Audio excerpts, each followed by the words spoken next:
18वें अध्याय के इस संवेदनशील पड़ाव पर हम लोग हैं और श्री कृष्ण कई तरह से अब अपनी उस दशा में हैं कि अब बात को समाप्त किया जाए।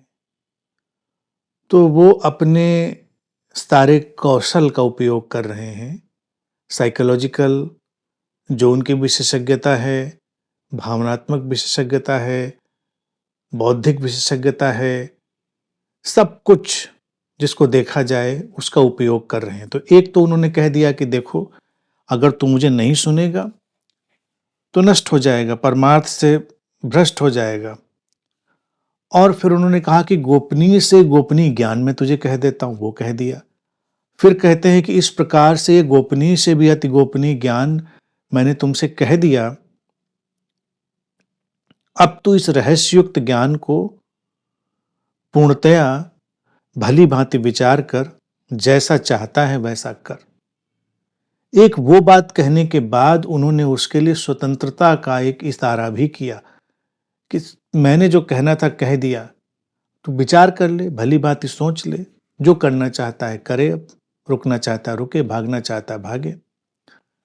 लेकिन श्री कृष्ण चाहते तो नहीं कि वो भागे, वो चाहते तो यही है कि वो रुके और युद्ध में जाए। इसीलिए तो उन्होंने इतना समय लगाया है।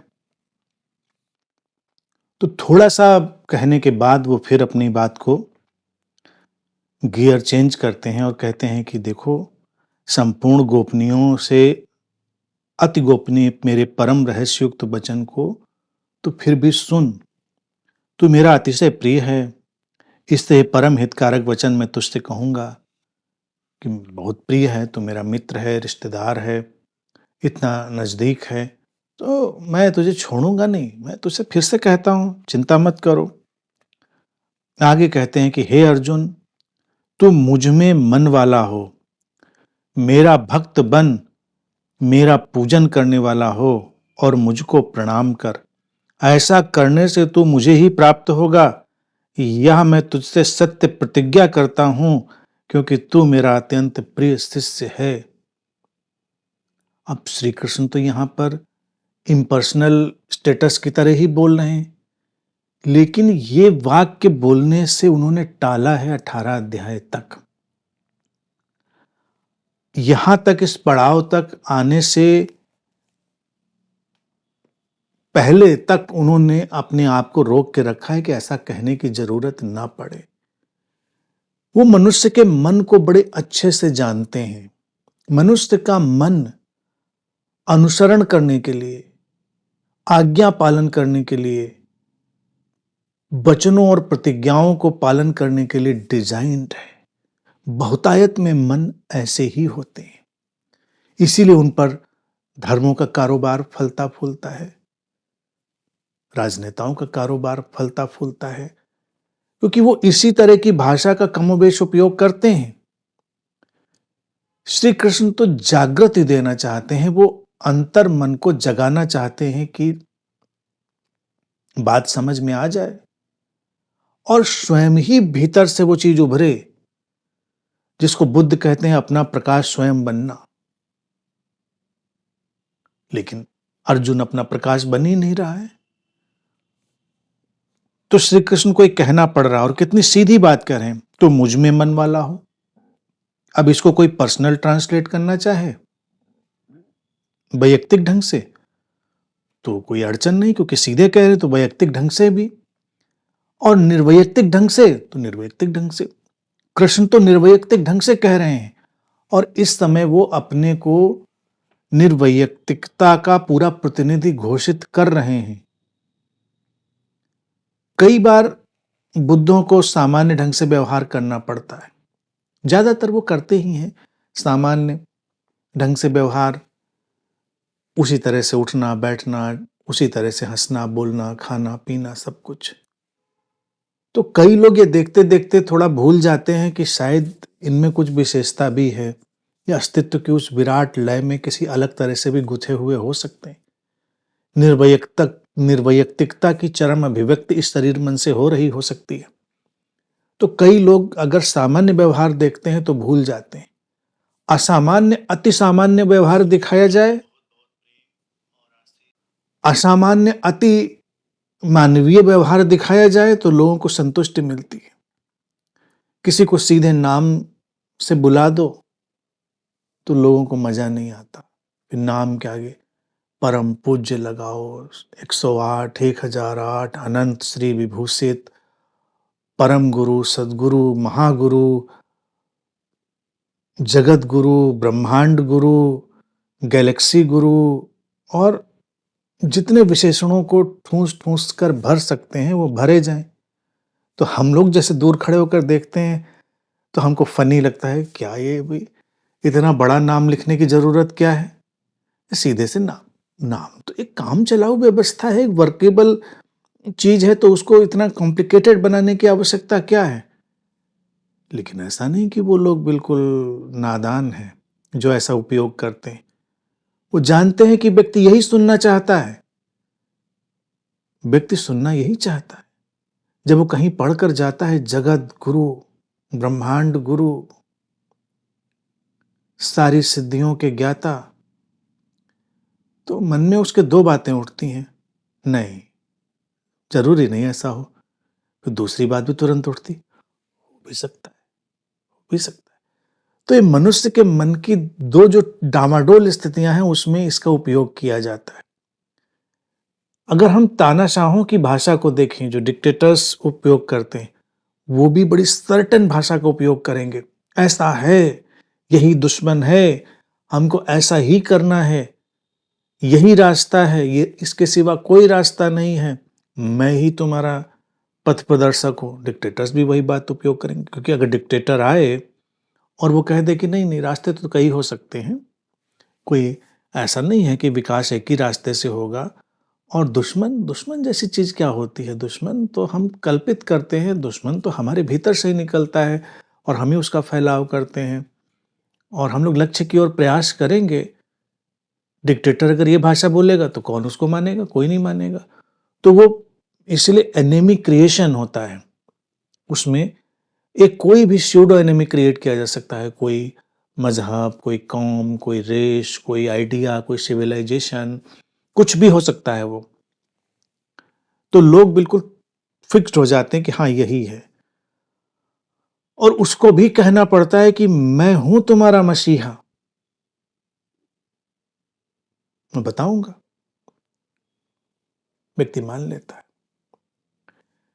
व्यक्ति के भीतर अनुसरण करने की इतनी घातक प्रवृत्ति पड़ी हुई है कि वो समझ ही नहीं पाता सच क्या है और सच क्या नहीं है। श्री कृष्ण बचते रहे इतनी देर, क्योंकि वो इतने संवेदनशील व्यक्ति हैं, ऐसी बातों का उपयोग करते नहीं, लेकिन उनको बात खत्म करनी है तो वो खतरा मोल ले रहे हैं। और वो खतरा देखिए उन्होंने लिया, और आजकल हम सब उस खतरे से जूझ रहे हैं। यही बातें कोट करके श्री कृष्ण को अतिमानवीय हम बना लेते हैं, यही बातें कोट करके हम श्री कृष्ण को पूजते हैं, उनके चारों तरफ सारा उपद्रव पैदा करते हैं। क्योंकि कहते हैं श्री कृष्ण ने स्वयं ही तो कहा है, तो मुझ में मन वाला हो, मेरा भक्त बन, मेरा पूजन करने वाला हो और मुझको प्रणाम कर। जनक अष्टावक्र में कहते मेरा मुझको प्रणाम, और श्री कृष्ण यह कह रहे मुझको प्रणाम कर। दोनों में कोई अंतर नहीं है, बात एक ही है। निर्वैयक्तिकता की धरातल पर खड़े होकर देखेंगे तो जनक भी जब कहते हैं कि मेरा मुझको प्रणाम, अर्थात वो उस विराटता से संयुक्त हो गए, व्यक्ति जैसा कुछ रहा नहीं, तो ये कहा जा सकता है। और जब किसी व्यक्ति के भीतर व्यक्ति जैसा कुछ नहीं है तो वो कह सकता है कि मुझको प्रणाम कर। वो मुझे भी श्री कृष्ण के पास दंडवत लेट जाए, श्री कृष्ण को कोई फर्क नहीं पड़ता। वो ये नहीं कहेंगे कि जाओ तुम उस मंदिर में, उस मूर्ति के पास, उस जंगल में, उस पेड़ के पास दंडवत लेटो, वो शायद विराट का प्रतिनिधित्व करता है। कहेंगे हाँ मैं भी प्रतिनिधित्व करता हूं, मैं भी उतना ही प्रतिनिधित्व करता हूं, तो मेरे पास अगर लेट जाता है, प्रणाम करता है तो कोई फर्क नहीं पड़ता।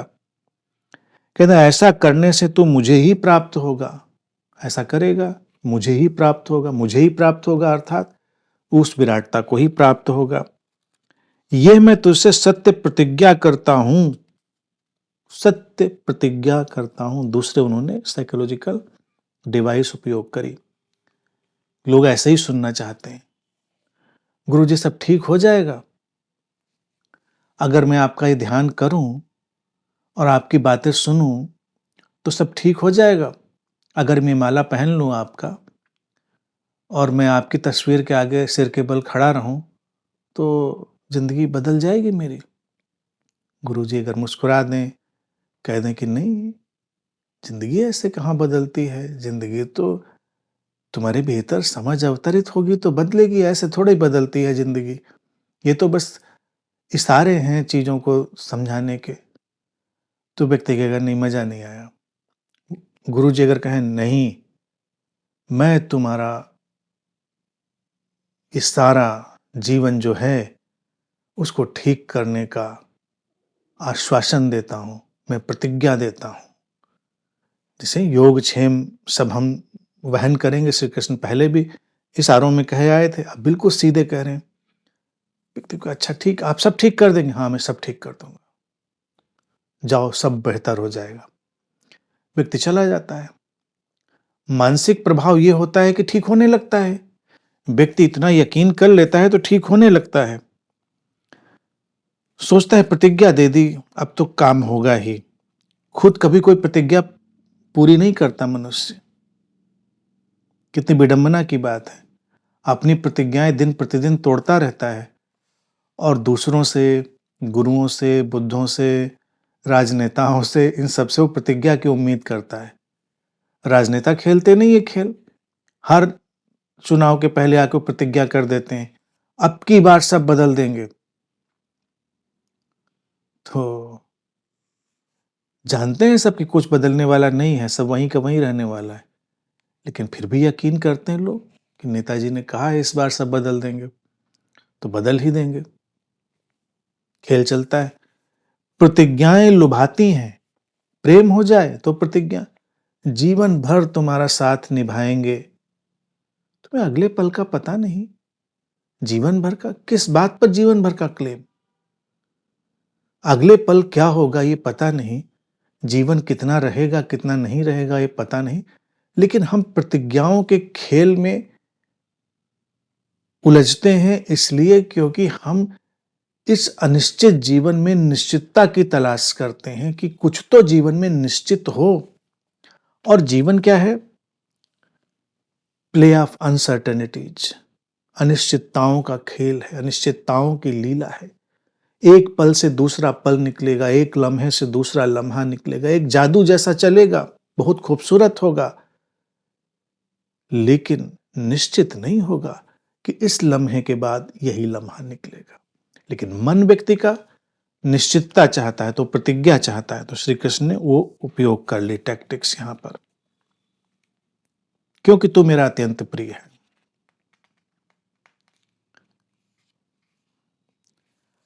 आगे श्री कृष्ण कहते हैं, और उनका जो गीता का सबसे प्रसिद्ध वक्तव्य भी है, लोग बराबर दोहराते हैं, सर्वधर्मान परित्यज्य मामेकम शरणम व्रज। संपूर्ण धर्मों को अर्थात संपूर्ण कर्तव्य कर्मों को मुझ में त्याग कर तू केवल एक मुझ सर्वशक्तिमान सर्वाधार परमेश्वर की ही शरण में आ। मैं तुझे संपूर्ण पापों से मुक्त कर दूंगा, तू शोक मत कर। हमेशा ध्यान रखें, श्री कृष्ण इतने आत्मबल से इसीलिए बोल रहे हैं क्योंकि वो निर्वैयक्तिक चेतना में ही जीते हैं, इसलिए उनके लिए ऐसा कहना मुश्किल नहीं है। इतनी आसानी से मैं भी कह सकता हूं, लेकिन मेरा कहने का कोई इरादा नहीं, क्योंकि श्री कृष्ण से कुछ तो एडवांस वर्जन आएंगे। श्री कृष्ण के पास चारा नहीं बचा, तो वो उसको इतना जोर का आप धक्का देना चाह रहे हैं क्योंकि 18 अध्याय में उन्होंने उसके सिर के ऊपर से जाने वाले ज्ञान की धाराओं को प्रवाहित तो कर दिया है। वो विस्मित भी है, आश्चर्यचकित भी है, लेकिन अगर श्री कृष्ण ढीले ढाले कह दें कि चलो कोई नहीं, ऐसी कोई खास बात हमने नहीं कही, बहुत लोग कहते रहते हैं ऐसी बातें, देख लो तुम अपना, बाकी तुम भीष्म से भी पूछ सकते हो, द्रोण से भी पूछ सकते हो, और इससे उससे युधिष्ठिर भी तो तुम्हारा बड़ा विद्वान है भाई, तो हमने भी ऐसे ही उतनी कोई बहुत खास बात नहीं कही। उसको सुनना ही नहीं था फिर तो वो भागना ही था उसको। तो श्री कृष्ण बहुत यहाँ पर साइकोलॉजिकल चीज़ कहते हैं, उसको उठा देते हैं सारे धरातल को, कि वो प्रतिनिधि बन जाते हैं निर्वैयक्तिकता का, कि जो मैं कह रहा हूँ, मैं कह रहा हूँ, मेरे सिवा और कोई नहीं कह रहा। और ये बात बुद्ध लोग उपयोग करते हैं अलग-अलग तरह से। जैसे जब बुद्धा ने बात कही, तो उन्होंने बहुत डिप्लोमेटिकली और बहुत ही अलग तरह से कही, लेकिन कही यही बात कि जो मैं रास्ता दिखा रहा हूँ, उस रास्ते के सिवा कोई रास्ता नहीं है। एस धम्मो सनातनो, यही सनातन धर्म है जो मैं कह रहा हूं, बाकी कोई सनातन धर्म नहीं। बुद्ध ने अपने ढंग से जोर से बात कही, क्योंकि व्यक्ति कैसे जानेगा, तो बुद्धों को एक वक्त पर घुमा फिरा कर कहना पड़ता है, लेकिन श्री कृष्ण को यहाँ सीधे सीधे कहना पड़ रहा है कि सारे कर्तव्य कर्मों को, सारे उलझावों को, सारी वृत्तियों को तो त्याग और समर्पण कर दे। मुझ में त्याग कर तू केवल मुझ एक सर्वशक्तिमान सर्वाधार परमेश्वर की शरण में आ। अब वो अर्जुन जब सीधे सीधे निर्वैयक्तिकता से, इम्पर्सनल से नहीं जुड़ सकता, तो व्यक्ति के माध्यम से ही जुड़ेगा। श्री कृष्ण उसके लिए एक वातायन बन जाएंगे, खिड़की बन जाएंगे। लेकिन इतने से बात तो बनेगी नहीं। तो श्री कृष्ण उसको आश्वासन भी देते हैं, मैं तुझे संपूर्ण पापों से मुक्त कर दूंगा, तू शोक मत कर, क्योंकि मैं जब सर्वशक्तिशाली हूं, परमात्मा हूं, और वो पाप ना हो जाए इसी से डरा हुआ, वो कहते सारे पापों से तुझे मुक्त कर दूंगा, चिंता मत कर। तुझे यह गीता रूप रहस्यमय उपदेश किसी भी काल में न तो तप रहित मनुष्य से करना चाहिए, कहना चाहिए, न भक्ति रहित से और न बिना सुनने की इच्छा वाले से ही कहना चाहिए, तथा जो मुझ में दोष दृष्टि रखता है उससे तो कभी भी नहीं कहना चाहिए। अब ये बात श्री कृष्ण ने क्यों कही होगी यहाँ पर? क्योंकि उसको लगा, श्री कृष्ण को लगा होगा इतना सुनने के बाद, समर्पण करने के बाद और युद्ध वगैरह लड़ लेने के बाद, इसके अंदर गुरु बनने का कीड़ा हो सकता है। हो सकता है बाद में ये गीता का कोर्स चलाने लगे, गीता प्रवचन देने लगे, गीता की क्लासेस चलाने लगे। तो उन्होंने उसको निर्देशित कर दिया कि देखो ये रहस्यमय उपदेश है, किसी भी काल में, यानी कभी भी, और ये आज भी वही लागू होता है। तप रहित मनुष्य से नहीं कहना चाहिए। तप रहित क्या? जिसने अपने को तपाया नहीं, जिसने अपनी अंतर अग्नि में, प्रश्नों की आग में, जीवन के अवलोकन की अग्नि में अपने को तपाया नहीं, वो क्या गीता सुनेगा? उसके लिए गीता क्या मायने रखती है? कोई मायने नहीं रखती उसके लिए। न भक्ति रहित से, जिसके अंदर कोई सम्मान की भावनाएं ना हो, जिसके अंदर कोई उच्चतर ज्ञान के प्रति भक्ति भावना ना हो, उससे भी कहकर क्या हासिल होगा? कुछ नहीं।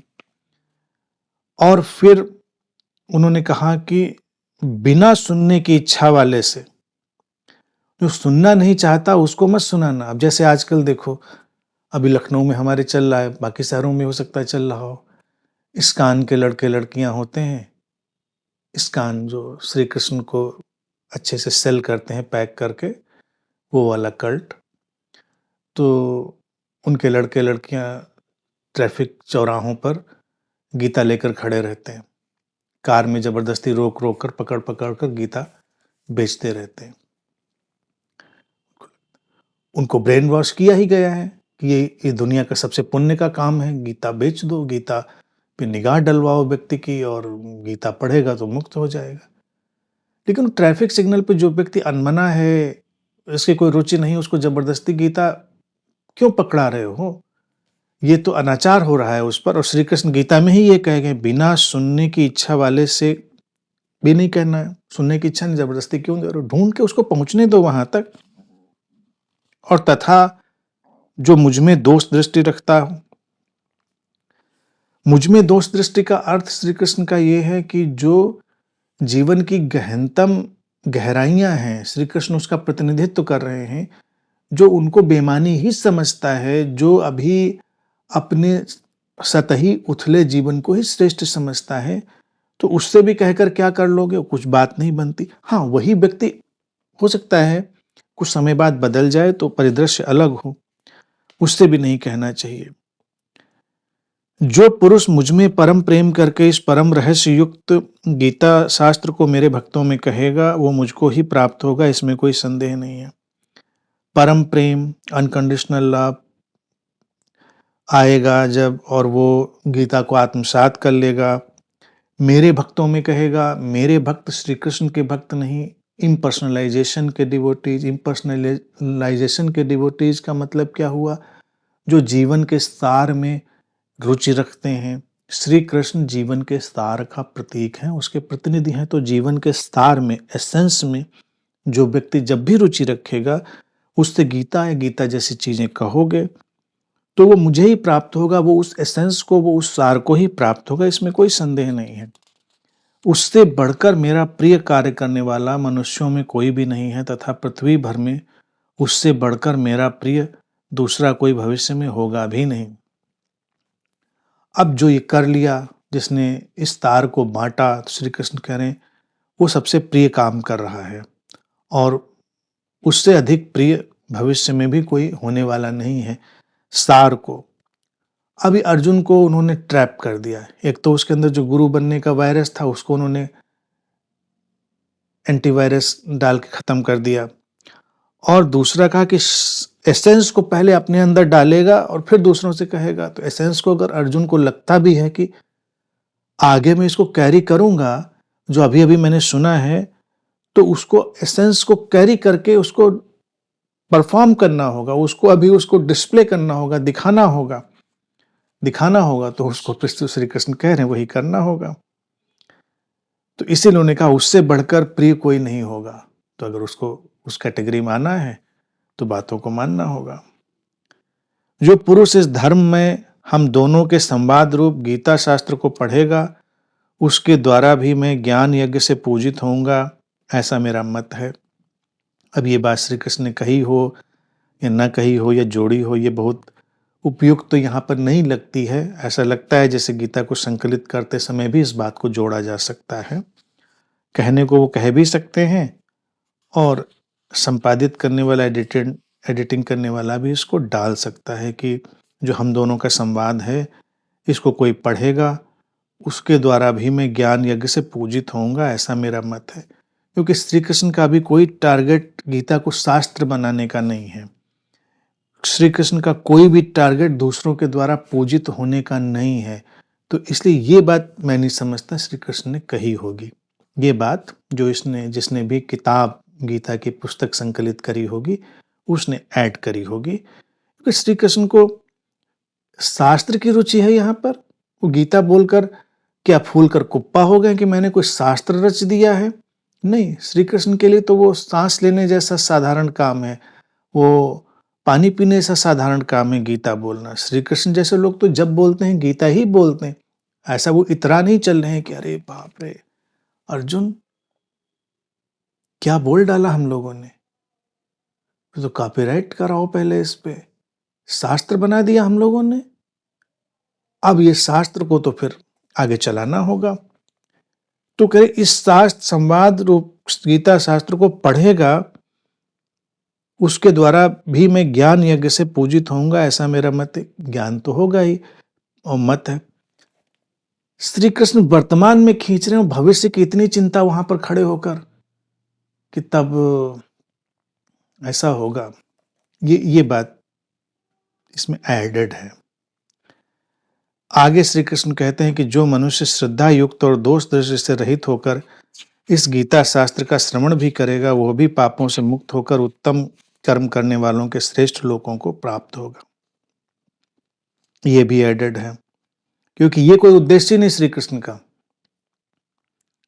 कि श्रद्धा युक्त होकर दोष दृष्टि रहित होकर गीता शास्त्र का श्रवण करे। कौन करेगा? अभी सामने जो खड़ा तुम्हारा बंदा वो तो कर नहीं रहा। सोचो श्री कृष्ण की हालत, उनकी मति थोड़े मारी गई कि ऐसी बातें करेंगे। वहां पर सामने वाले बंदे को समझाने में उनको पसीने आ गए। 18 अध्याय, और अब वो उसको छोड़कर अभी उसने कोई हामी नहीं भरी है, उसने कोई हामी नहीं भरी है कि मैं करने वाला हूं। वो भविष्य के प्लान बनाने लगे, भविष्य की योजनाएं बनाने लगे कि जो मनुष्य श्रद्धा युक्त दोष दृष्टि से रहित होकर इस गीता शास्त्र का श्रवण भी करेगा, वो भी पापों से मुक्त होकर उत्तम कर्म करने वालों के श्रेष्ठ लोगों को प्राप्त होगा। पहले ही अर्जुन तो उत्तम कर्म कर ले, उनकी चिंता तो उतनी है। ये सब बातें एडिटर द्वारा एडेड हैं। हे पार्थ, क्या इस गीता शास्त्र को तूने एकाग्रचित्त से श्रवण किया? और हे धनंजय, क्या तेरा अज्ञान जनित मोह नष्ट हो गया? अब ये गीता शास्त्र तो शब्द यहाँ पर गलत डाला गया है। श्री कृष्ण जो मैं संस्कृत का देख रहा हूँ उसमें बस यही कह रहे हैं कि जो मैंने कहा हे पार्थ, और जहाँ कहीं भी गीता शास्त्र डाला गया उस शास्त्र ऐसा शब्द तो उन्होंने उपयोग किया नहीं है, लेकिन वो ट्रांसलेशन में वैसा बन रहा है। श्री कृष्ण यहाँ पर कह रहे हैं हे पार्थ, क्या जो मैंने तुझसे कहा है उसे तूने एकाग्रचित्त से श्रवण किया है? और हे धनंजय, क्या तेरा अज्ञान जनित मोह नष्ट हो गया है? कि जो तेरे अज्ञान से तेरा मोह पैदा हुआ था, क्या वो समाप्त हो गया? अब वो बड़े प्यार से उससे पूछ रहे हैं, क्योंकि वो उसको उस बिंदु तक ले आए हैं जहाँ पर उनको उम्मीद है कि वो वैसा ही अब एक्ट करने वाला है, और अर्जुन के पास भी अब कोई चारा नहीं बचा है। तो अर्जुन कहता है हे अच्युत।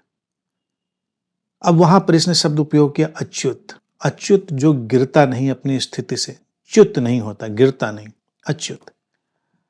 अच्युत शब्द के लिए बहुत सारे कृष्ण के लिए हम मानदंड ढूंढ सकते हैं, लेकिन गीता के इस पड़ाव पर जब अर्जुन अच्युत शब्द उपयोग कर रहा है तो देखो कि जिस ऊंचाई से उन्होंने अपनी बात शुरू करी थी, उन्होंने वो ऊंचाई कभी छोड़ी नहीं, उससे वो कभी नीचे नहीं आए, वो लगातार उस ऊंचाई को लेकर ही चलते रहे, इसलिए वो अच्युत है।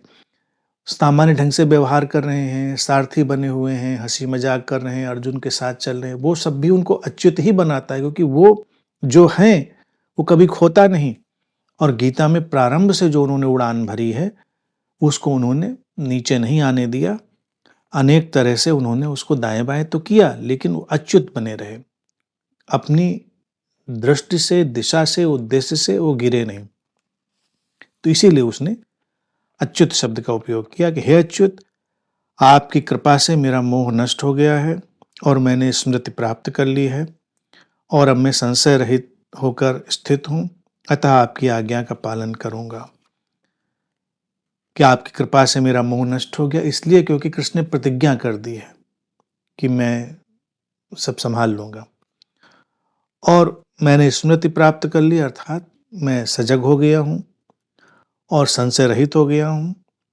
अब कोई संशय नहीं, अब आपकी आज्ञा का पालन करूंगा। यहां पर भी वो संशय रहित नहीं हुआ है, ये बात ध्यान रखो। अन्यथा वो ये नहीं कहता कि अतः मैं आपकी आज्ञा का पालन करूंगा। जो व्यक्ति संशय रहित हो जाता है उसके लिए अब किसी और आज्ञा का मायने नहीं रहता, क्योंकि श्री कृष्ण को जो आज्ञा देनी थी वो तो वो दे चुके। श्री कृष्ण ने तो दीप प्रज्वलित कर दिया। एक जलता हुआ दिया किसी की आज्ञा नहीं मानता, वो तो आत्मानुशासन से, आत्म आज्ञा से भर गया है कि प्रकाश ही करेगा। मकान में, मसान में, दुकान में, कहीं भी होगा वो प्रकाश ही करेगा। तो वो तो आत्मानुशासन में हो गया, अतः आपकी आज्ञा का पालन करूंगा। इससे साबित होता है, वो कह रहा है कि उसने सरेंडर कर दिया है श्री कृष्ण के प्रभाव में आकर, और वो कह रहा है आप जो बताओ वो करेंगे। ठीक है, अगर समझ गया होता तो कहता मुझे पता है मुझे क्या करना है, क्योंकि वो योद्धा है, उसको पता है क्या करना है इस महाभारत में जो खड़ा है वो। लेकिन ठीक है, बात तो बन गई यहां तक आकर, श्री कृष्ण का उद्देश्य तो पूरा हो गया जिससे वो चले थे। आगे संजय बोले, इस प्रकार मैंने श्री वासुदेव के और महात्मा अर्जुन के इस अद्भुत रहस्य युक्त रोमांचकारक संवाद को सुना। अब संजय भी अर्जुन को महात्मा कह रहे हैं कि वो थोड़ा ऊंचा उठा है, और उनके रोमांचकारक रहस्युक्त वचनों को सुनने का उनको ग्रेटिट्यूड है। श्री व्यास जी की कृपा से दिव्य दृष्टि पाकर मैंने इस परम गोपनीय योग को अर्जुन के प्रति कहते हुए स्वयं योगेश्वर भगवान श्री कृष्ण से प्रत्यक्ष सुना है। कह रहा मैं भी उसका साक्षी हो गया हूं। हे राजन, धृतराष्ट्र वो कह रहा है, धृतराष्ट्र शुरू में आए थे, अब ये अंतिम में धृतराष्ट्र का वर्णन है। भगवान श्री कृष्ण और अर्जुन के इस परम रहस्य युक्त कल्याणकारक और अद्भुत संवाद को पुनः पुनः स्मरण करके मैं बार बार हर्षित हो रहा हूं। हे राजन, श्री हरि के उस अत्यंत विलक्षण रूप को भी पुनः पुनः स्मरण करके मेरे चित्त में महान आश्चर्य होता है और मैं बार बार हर्षित हो रहा हूं।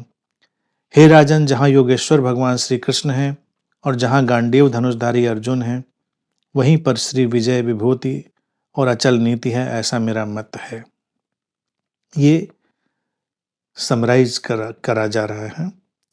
ये चाहे व्यास कह रहे हैं संजय के माध्यम से, जो भी कह रहा है, इसको एडिट करने वाला व्यक्ति कह रहा है, वो कह रहा है कि इस विलक्षण बातों को स्मरण करना एक महान आश्चर्य में डालने वाला बनता है और बहुत हर्ष लाने वाला बनता है। जहाँ योगेश्वर भगवान श्री कृष्ण हैं और जहाँ गांडीव धनुषधारी अर्जुन हैं, वहीं पर श्री विजय विभूति और अचल नीति है, ऐसा मेरा मत है। अब ये दो स्थितियां यहाँ पर हैं। अंत इसका थोड़ा काव्यात्मक हो गया है। काव्यात्मक ये हो गया है कि जो मन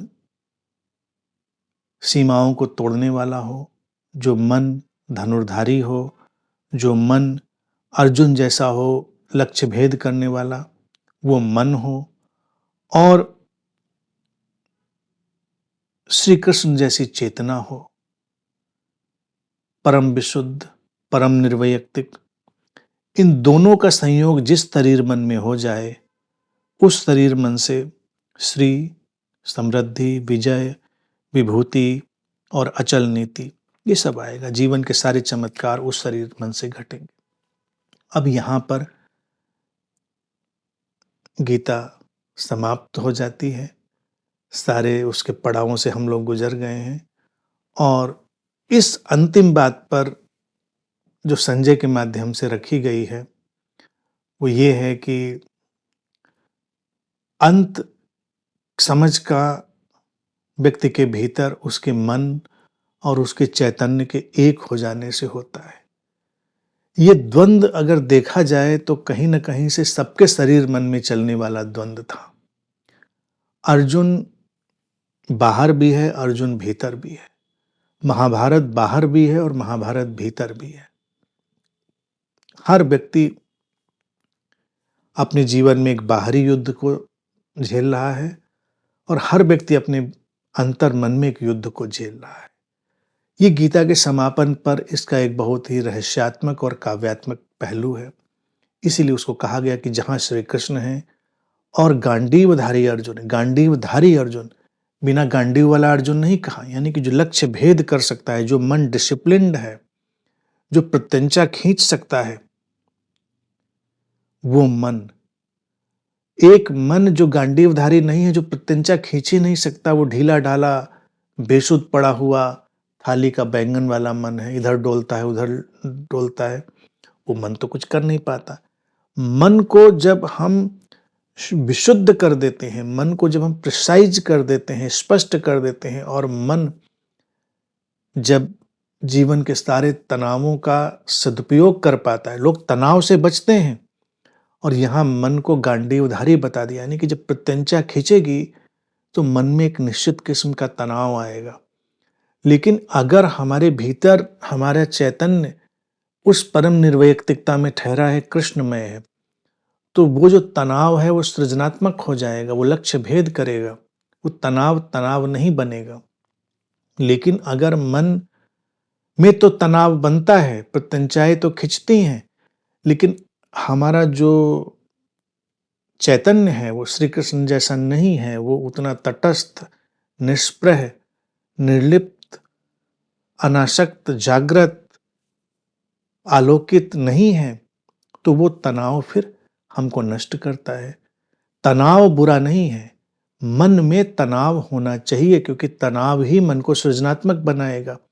धनुष वही जिसमें प्रत्यंचा खींचे, जिसमें कुछ खींचे ही नहीं, वो धनुष करेगा क्या, वो मन करेगा क्या।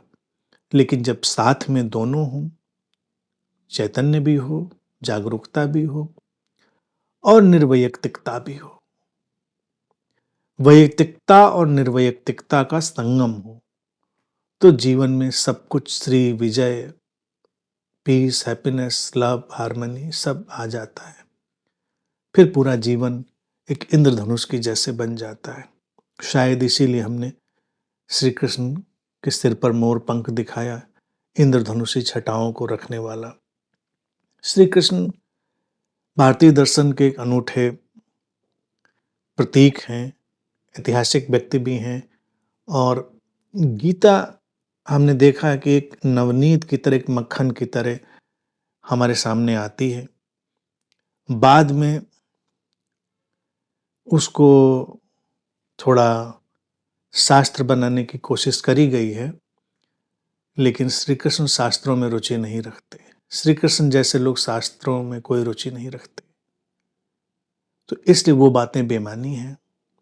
श्री कृष्ण जैसे लोगों का उद्देश्य केवल वर्तमान में होता है।